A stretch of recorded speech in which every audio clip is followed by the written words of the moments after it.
and welcome to my channel. This is my November and my December wrap-up. So I had a little bit of computer trouble in the end of October, November area, so I got a new computer, which is what I'm using now. Hello! Yay! The pictures are very clear on it. It's very nice. There's lovely lighting today, too, because it's nice and bright with blue skies out there, even though it's kind of cold, but it's nice. Anyway, so this is my November and December wrap-up. I did not read that much in November or December, to be completely honest, and yeah, I actually was working a lot in November and December, a lot-ish, and now it's like dwindled off to I'm not working very much at all, and I'm running around trying to find a job, so yeah.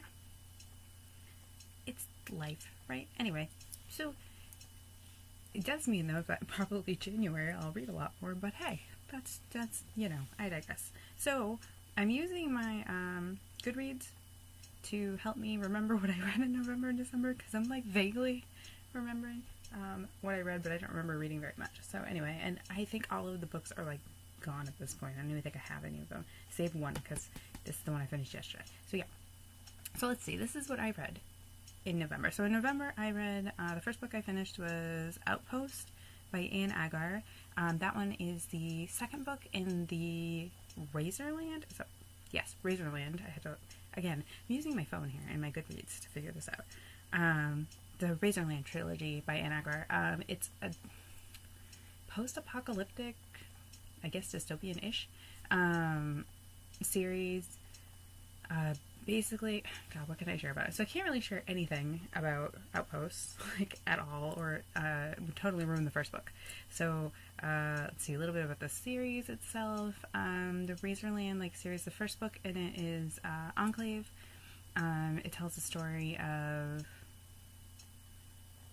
Deuce, God, I forgot her name, of Deuce, this girl who comes of age, which is like 15, in the Enclave, and gets her name. She has a naming ceremony. That's how she ends up being called Deuce.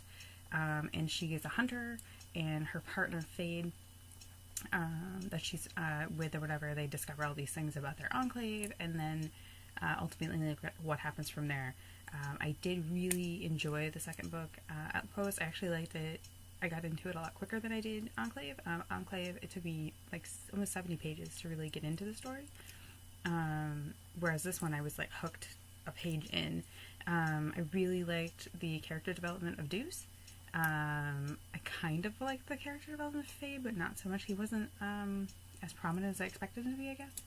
I really liked, there are some other characters that are introduced in Enclave that came into Outpost, and I really liked having more of them too. I thought it was kind of interesting, and the character development of one of them was fantastic, like, because he just he grew so much as a character, so that was cool. I really liked it. I gave it 5 stars. I really enjoyed it. I'm really looking forward to reading the last book in the trilogy. However, I'm trying to obtain it right now. My niece is reading the second book, so I don't want to like steal the third one in case she wants to get right to it. And this was one of her books that I borrowed, so I haven't asked her yet if I can borrow it, but I might borrow it from her. However, I have a whole mess of other books to read anyway, so that was the first one. The second one I read in November was Under the Tuscan Sun by Frances Mays. This is part of the reason why I didn't read that much in November. Nonfiction books, for whatever reason, I love them, and I love memoirs, and I love travel books too, but they take me so much longer to read than like a fiction. And I haven't really figured out why, because I get just as into them, but I think I just get lost in them a little different way, I guess. So Under the Tuscan Sun is a memoir, a travel book, a nonfiction-y thing. If you've ever seen the movie Under the Tuscan Sun, do not go into the book thinking you know anything about the book, because it's not the same. Not even a little. In fact, the only thing that is the same is that her name is Frances and that she lives in Tuscany. Everything else is different. Well, there is a house. So in the movie Under the Tuscan Sun, she is getting a divorce, if I remember right. And she leaves where she is. She goes on a trip to Tuscany. And in Tuscany, yeah, she does get a divorce, that's right. So she leaves on a trip to Tuscany because her friend gives her a trip to Tuscany. And she falls in love with this house there kind of randomly and takes it as a sign that she should get the house, and she ends up acquiring a house that needs a lot of work. It's definitely a fixer-upper. And she the entire movie's about her fixing up the house. Essentially, it has nothing to do with anything else. She has like a couple like little twists and romances and stuff in it and whatever. And it's a really solid movie. Like, it's one of my favorites. I love that movie. So I got the book because I wanted to read the book the movie's based off. However, I haven't figured out how, after reading the book, they got that movie. In the book, Frances is married, happily married. It's her second marriage, and her husband and herself, they are both teachers. They spend, she's a teacher in the thing too, but they're both teachers, and they spend a lot of time traveling in Tuscany. And then they decide, since we're here so much, maybe we should get a summer home here. And then they get the house and the things like that. The entire like experience of reading like how they did this house and the characters that they are with and that kind of stuff was fantastic. It's really funny. It's really engaging. I really like that. I like how descriptive she is about Tuscany. You really feel like you're sitting in Tuscany or in like the little field they're in or near the wells or whatever. She's just very descriptive in a way that's really entertaining. And I don't know, it helps you to draw the picture. Really, her descriptions are very well done.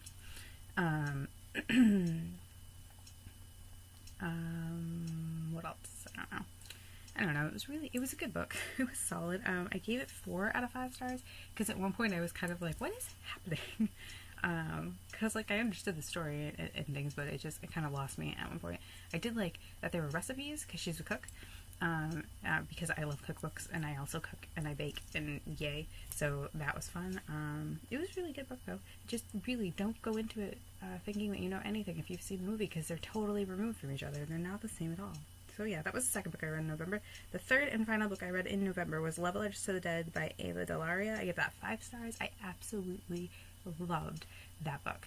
It was fantastic. I have never read a book that the entire narrative style is in letters, and that's what this is. The entire story is told through letters. If you haven't heard about the book yet, which if you watch BookTube, I'm surprised, because last year it was huge, which is why I ended up buying it, and then I had it for, 6 months before I even read it. But it's about a girl who gets an assignment in class to write a letter to a celebrity that's passed away. Just, in general, it can be a letter about anything. And she decides to write a letter about her life and where she's at right now. And she is currently, literally, beginning of the book, she's currently grieving the loss of a family member. And she just starts talking about her grief through the letters. And then what's happening in her life. She's a freshman in high school. There's a lot of things happening when you're a freshman in high school and 15. And she, just the entire book is told through these letters where she's talking to these different people. She talks to Kurt Cobain, she talks to Judy Garland, she talks to Amelia Earhart. I really liked the choices of those people that they picked. I liked the connection that they all ended up having later in the novel. I really enjoyed the twists and turns it took.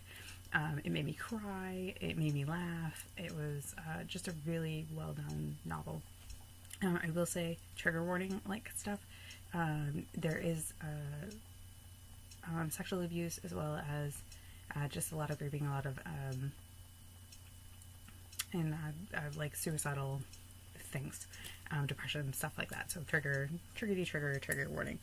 But really good book. Awesome. I really loved it. I thought it was just so well done and fun and interesting, and I want to read more things by her because fantastic. So that's November. That's what I read in November.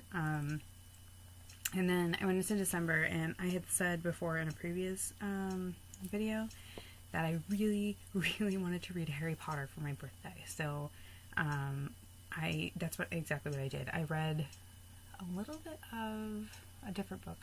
I actually started a different book in December, but I haven't finished it yet. I think I'm about like 40% into it. It's called The Hour I First Believed, and it's way over there, or I'd grab it. It's The Hour I First Believed is by Wally Lamb. Wally Lamb's an author that I absolutely adore, and my friend back in January of last year now, so the beginning of 2015, lent me a whole bunch of books that she had, and that included 2 Wally Lamb books, because we were talking about how much we liked him as an author. If you don't know who Wally Lamb is, he wrote the book She's Come Undone.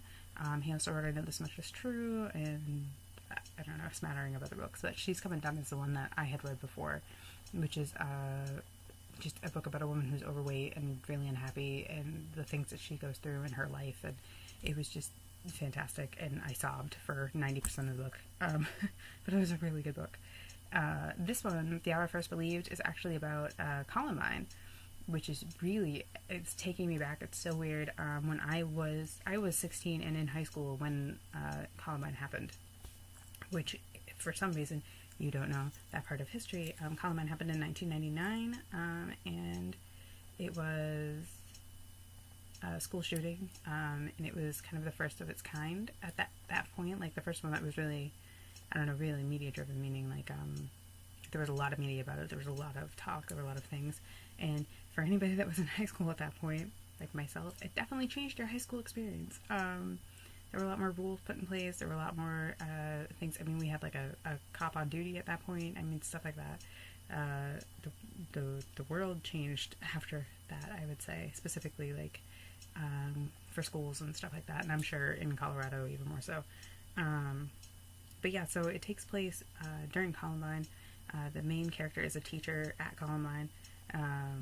It's a really, I mean, his style of writing is fantastic anyway, but it's just really interesting the way that he's taken all these like the news things and the actual history and the things that if you were around then or know anything about Columbine, you know happened, and stuck them in a fiction novel where he's taken characters that could have very well been there, and is telling them through a different set of eyes. So he's telling the story through the eyes of two teachers, teacher and a nurse. One teacher who worked there but wasn't there when it happened, and the other one who was in the library when it happened. So it's really, it's just a really good book. It's also a really hard read, because it is like so much heavy reading, and it's a lot about depression and a lot about PTSD. Which actually the PTSD part is fascinating because I know a little bit about PTSD, and I actually have a few friends that suffer from PTSD, and I know from them like things, but not a lot. So it's interesting to read this because it's definitely giving me a different kind of insight on PTSD in a different type of thing. I mean, usually you hear of PTSD in soldiers and not like all traumatic situations, which is interesting because Love Letters to the Dead also had PTSD connections. Anyway, so I am reading that one. I have been reading that one for the month of December, and in January I shall finish it. In fact, today is January 1st, and I'm determined. I have a determination. I would like to finish it today because I have a different book to start tomorrow for a book club. So anyway, so I went into December, and I was like, the week of my birthday, I am determined I'm going to read Harry Potter. So I finished Love Letters to the Dead, and then I picked up Harry Potter. I picked up The Hour I First Believed and started that. And then on my birthday, I sat down with Harry Potter, and I read Harry Potter. It actually took me like a week to get through it just because, but I read Harry Potter and the Sorcerer's Stone. That is a reread for me. I read all of the Harry Potter books. I read the first three probably like a year after the third one had come out, if I remember right. And then I picked up on the fourth one like when it was released, and then I read the rest of them the day they were released. I think the last one took me 2 days, but I literally would like, I'd get the book and then sit down and read it. Like because I couldn't be spoiled. It was like, it was a thing. Like people would just read it and then instantly tell you what happened, and it was bad. So, I haven't reread them again though since I read them the first time. So it was really nice to read it again and to kind of be reminded. I also watched the movie, just because I decided that I was going to read like a book and then watch a movie for each one of them. I'd like to do the same thing when I read Lord of the Rings again. I started Lord of the Rings 3 times in my life, and I've yet to actually finish that ever. So I'm determined to read that this year. That'd be good. But that will be in a different video. So, but yeah, so that was a reread. Obviously, it's by J.K. Rowling. Harry Potter is a wizard, Hogwarts, things. You know what Harry Potter's about. Fantastic, as per usual. It's still one of my favorite books I've ever read. I absolutely love that series. And I really want to keep rereading them because The Order of the Phoenix was my favorite, and it's the 5th book in the series, and I don't want to skip ahead to it. I want to like build onto it like I did the first time, and I love that book so much. So anyway, so that still has 5 stars, still fantastic, whatever. The next book that I read and completed in December, because again, I've been reading The Hour I First Believed, but I paused to read this for Christmas time, because I needed a break, because The Hour I First Believed is really heavy and really, really good, and it's such a good book, and I really just want to read the rest of it. I really like it, but I needed something a little lighter for Christmas. So I read in the week of like Christmas. I started it right before Christmas, and then I just finished it last night. This is Scenes from a Holiday. There are 3 different stories in it. Why aren't they telling me? I can't remember what they're called. It's Carrie Bilby's New Year's Resolution by Karen Lisner. Emma Townsend Saves Christmas by Melanie Murray, and what was the first one called? The 8 Dates of Hanukkah by Lori Graff. All 3 of them are shorter holiday stories. They're all by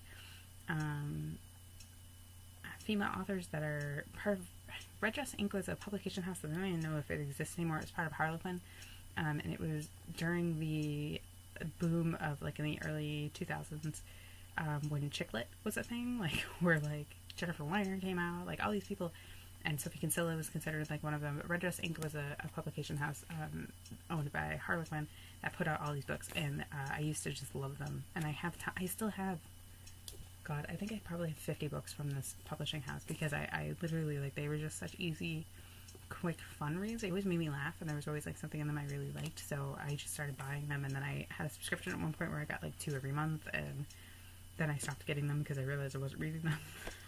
But yeah, this is one my friend actually bought for me for Christmas years ago, because I had said something about liking them, and so she got it for me for Christmas, and I've had it probably, I want to say a good like 6 or 7 years at least. It came out in like 2000, let's see, when did this come out? 2005. I probably had it that long. But yeah, it was really fun. I gave it 3 stars. I gave it 3 stars because the first story, 8 Days of Hanukkah, was broken up. I didn't like the way the narrative was done, I guess. It was broken up so that you had Nikki, who's the main character's like current, how do I explain this without explaining? So I don't think it'll ruin the story. She is a workaholic. She's lovely. She's very nice. She's a workaholic. She does like a really good job, but she's very, very, very career centric. And she is trying to get out her menorah on the first day of Hanukkah and ends up conking herself on the head with it and ends up in a coma. So the story is told with her in her coma state, meaning like it's how she's living in her coma. So she's in a different place in her coma, called like Menoraville, if I remember right. And then it's also told from the viewpoint of like what's actually happening right now. So it has like her family and all that, and like developments and stuff, and like some stories from her actual life. And I just didn't like it. Was just really weird. It was like she'd be talking in her coma, and then it would go to like what was happening, and then she'd be back in like her coma, her little Menoraville thing, and it would go back to that. It was really predictable. It was really cheesy. It just wasn't. I just didn't like it. I didn't like it at all. I was like kind of into it, and then I was just like, I'm just reading this to read it, but I didn't like that one. The second one, Carrie Bilby's New Year's Resolution, I loved. I think Karen Lisner is a fantastic writer. I think it was adorable. I love Carrie Bilby, and there's an entire book that's Carrie Bilby, so I'm gonna have to get that, because I really like that one a lot. I thought that was really cute, and it was really relatable for myself and anyone else who is single and running around trying to date. And I, like, just her view on like trying to date people, and her inner monologue when she's talking to people and they're like giving her lines and stuff. I was laughing out loud. Like, it's totally relatable and exactly how it feels when somebody comes up to you and gives you a line, and you're just like, if I was not a well-read person, I may have taken that differently. It's just one of those things. Anyway, and the third one was Emma Townsend Saves Christmas. That one was really superficial. To be completely honest, like Emma was a very superficial character, which made her a little harder to relate to. But it was a cute story. It was good. So it got 3 stars because I really liked the second story in the book, but the other 2 I wasn't really. They were okay. They weren't bad. It made me laugh. It was a light reading like I needed and wanted for Christmas time, so that was good. So yeah, so that's what I read in November and December. So yeah, and I did end up, so end of the year, yay, I definitely met my reading goals, for the most part, so that's good. I am going to do a separate video on my 2016 goals. So yeah, so that's all I have for my wrap-up. I think I'm going to change the way I do wrap-ups in 2016. Again, that'll be in my 2016 video I'm going to do shortly, in like a second, so expect 2 videos today. And yeah, so I hope that your end of the year, you met your goals, you did all your things, and November, December went well. Sorry, I've been kind of MIA here. And yeah, did you read anything fun in December? Have you read anything by Miss Karen Lisner and this Ava Deloria? Yeah, her. Was that her first book? I think that was her first book. I'm pretty sure that was a debut. Does she have anything else coming out? Does anybody know? I really want to read more stuff by her. I liked her. Yeah, so I will see you in the next one. Subscribe if you want to see more. Like the video if you liked it, and happy reading to you.